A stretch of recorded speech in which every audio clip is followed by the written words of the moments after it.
Chapter 9, The Box from the Wreck. The first thing that the children did after breakfast was to fetch the precious box and take it out to the tool shed in the garden. They were simply longing to force it open.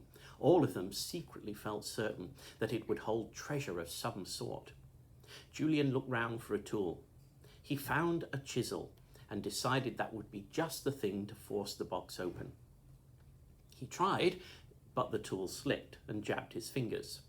Then he tried other things, but the box obstinately refused to open. The children stared at it crossly. "I know what to do," said Anne at last. "Let's take it to the top of the house and throw it down to the ground. It would burst open then, I expect." The others thought over the idea. "It might be worth trying," said Julian. "The only thing is, it might break or spoil anything inside the box." But there didn't seem any other way to open the box, so Julian carried it up to the top of the house. He went to the attic and opened the window there. The others were down below, waiting. Julian hurled the box out of the window as violently as he could. It flew through the air and landed with a terrific crash on the crazy paving below. At once, the French window there opened, and their Uncle Quentin came out like a bullet from a gun. "Whatever are you doing?" he cried. "Surely you aren't throwing things at each other out of the window. What's this on the ground?" The children looked at the box. It had burst open and lay on the ground, showing a tin lining that was waterproof. Whatever was in the box would not be spoiled. It would be quite dry. Dick ran to pick it up. "I said, what's this on the ground?" shouted his uncle and moved towards him. It's something that belongs to us," said Dick, going red. "Well, I shall take it away from you," said his uncle, "disturbing me like this. Give it to me. Where did you get it?" Nobody answered. Uncle Quentin frowned till his glasses nearly fell off. "Where did you get it?" he barked, glaring at poor Anne, who was nearest. "Out of the wreck," stammered the little girl, scared. "Out of the wreck?" said her uncle in surprise. "The old wreck that was thrown up yesterday? I heard about that. Do you mean to say you've been in it?" "Yes," said Dick. Julian joined them at that moment, looking worried. It would be too awful if his uncle took the box just as they got it open, but that was exactly what he did do. "Well, this box may contain something important," he said, and he took it from Dick's hands. "You've no right to go prying about in that old wreck. You might take something that mattered." "Well, it's my wreck," said George in a defiant tone.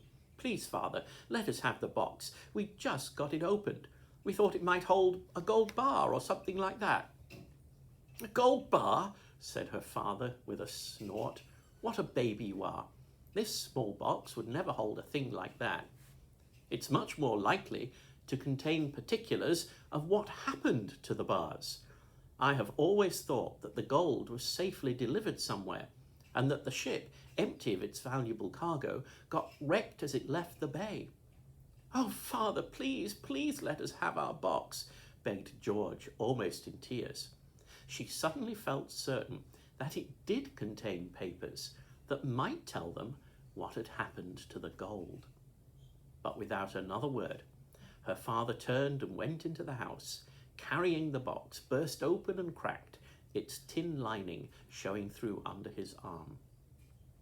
Anne burst into tears. "Don't blame me for telling him we got it from the wreck," she sobbed. "Please don't. He glared at me so. I just had to tell him." "All right, baby," said Julian, putting his arm round Anne. He looked furious. He thought it was very unfair of its uncle to take the box like that. "Listen, I'm not going to stand this. We'll get hold of that box somehow and look into it. I'm sure your father won't bother himself with it, George. He'll start writing his book again and forget all about it.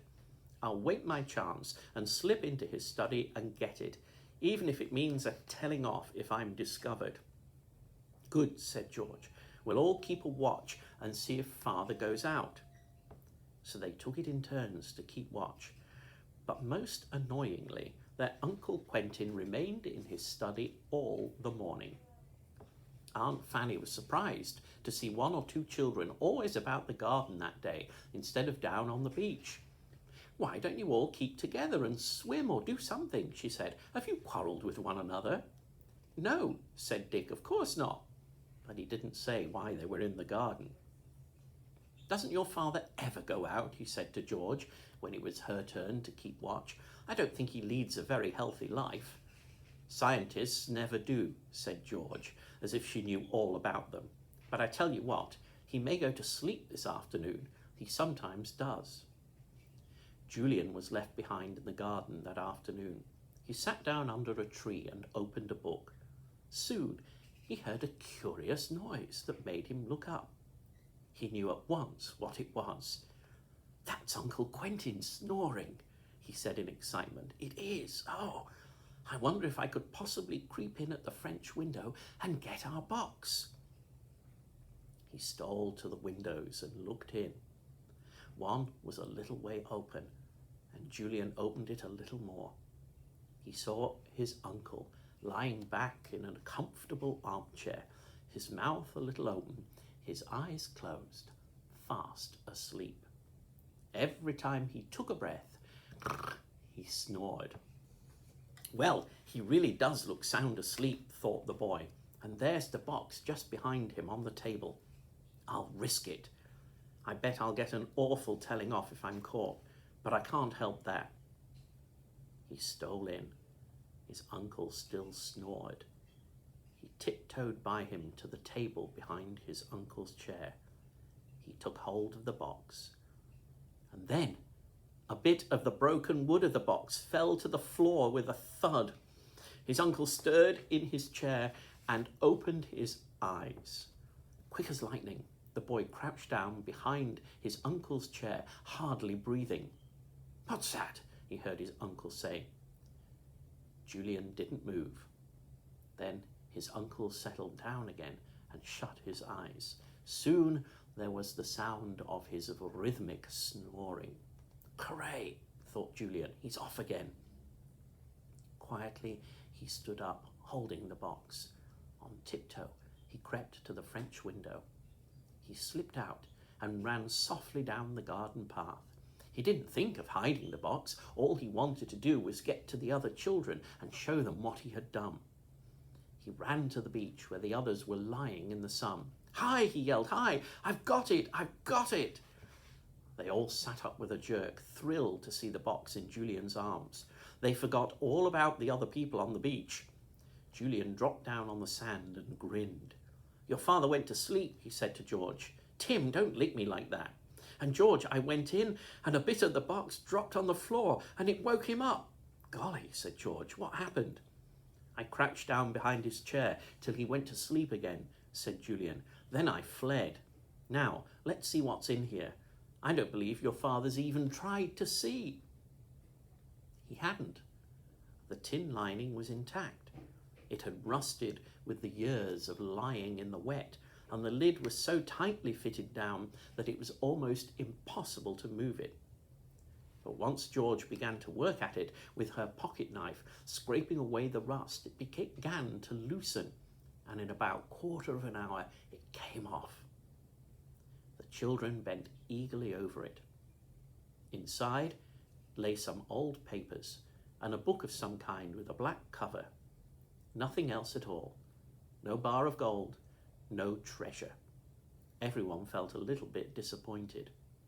"It's all quite dry," said Julian, surprised. "Not a bit of damp. The tin lining kept everything perfect." He picked up the book and opened it. "It's a diary your great-great-great-grandfather kept of the ship's voyages," he said. "I can hardly read the writing. It's so small and funny." George picked up one of the papers. It was made of thick parchment, quite yellow with age. She spread it out on the sand and looked at it.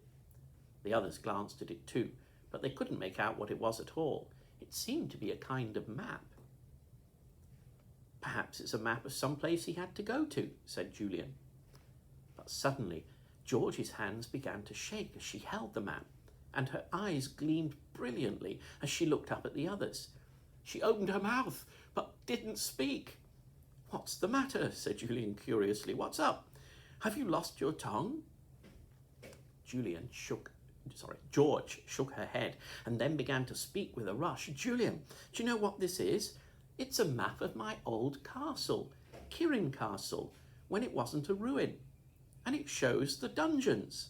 And look, just look what's written in this corner of the dungeons. She put a trembling finger on one part of the map. The others leaned over to see what it was, and printed in old-fashioned letters was a curious word. Ingots. Ingots, said Anne, puzzled. What does that mean? I've never heard that word before. But the two boys had. Ingots, cried Dick. Why, that must be the bars of gold. They were called ingots. Most bars of metal are called ingots, said Julian, going red with excitement.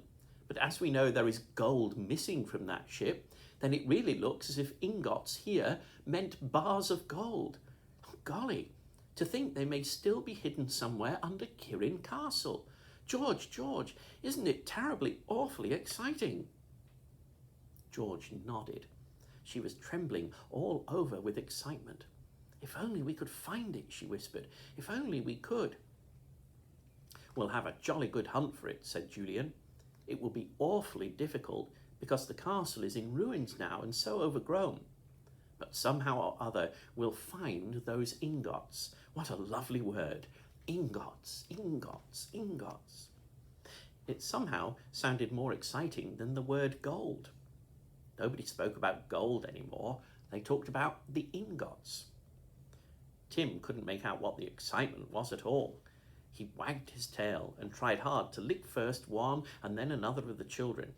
But for once, not one of them paid any attention to him. He simply couldn't understand it. And after a while, he went and sat down by himself, with his back to the children and his ears down. Oh, do look at poor Timothy, said George. He can't understand your excitement. Tim, darling, it's all right. You're not in disgrace or anything. Oh, Tim, we've got the most wonderful secret in the world. Tim bounded up, his tail wagging, pleased to be taken notice of once more.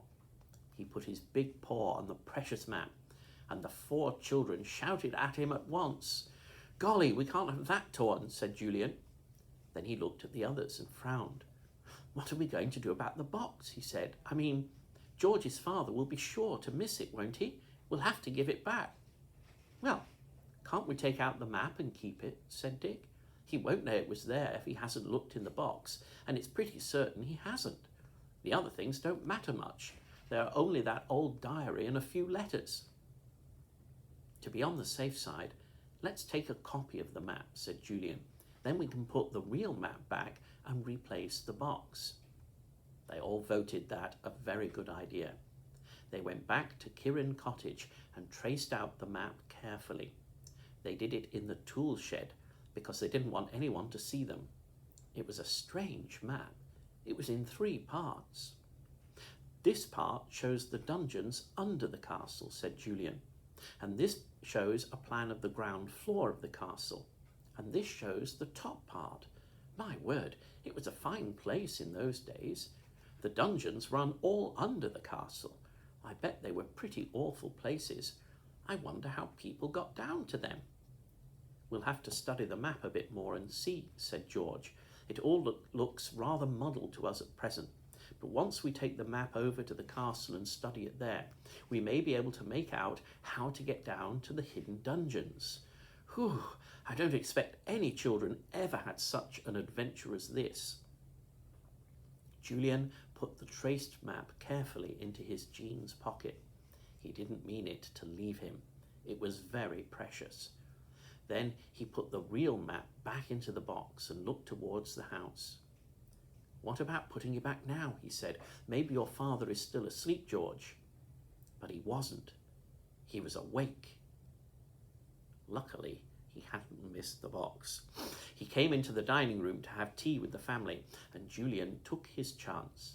He muttered an excuse, slipped away from the table, and replaced the box on the table behind his uncle's chair. He winked at the others when he came back. They felt relieved. They were all scared of Uncle Quentin and were not at all anxious to be in his bad books. Adam didn't say one word during the whole of the meal. She was so terribly afraid she might give something away, either about Tim or the box. The others spoke very little too. While they were at tea, the telephone rang, and Aunt Fanny went to answer it. She soon came back. "It's for you, Quentin," she said. "Apparently the old wreck has caused quite a lot of excitement, and there are men from a London paper who want to ask you questions about it." "Tell them I'll see them at 6, said Uncle Quentin. The children looked at one another in alarm. They hoped that their uncle wouldn't show the box to the newspaper men. Then the secret of the hidden gold might come out. "What a mercy we took a tracing of the map," said Julian after tea. "But I'm jolly sorry now we left the real map in the box. Someone else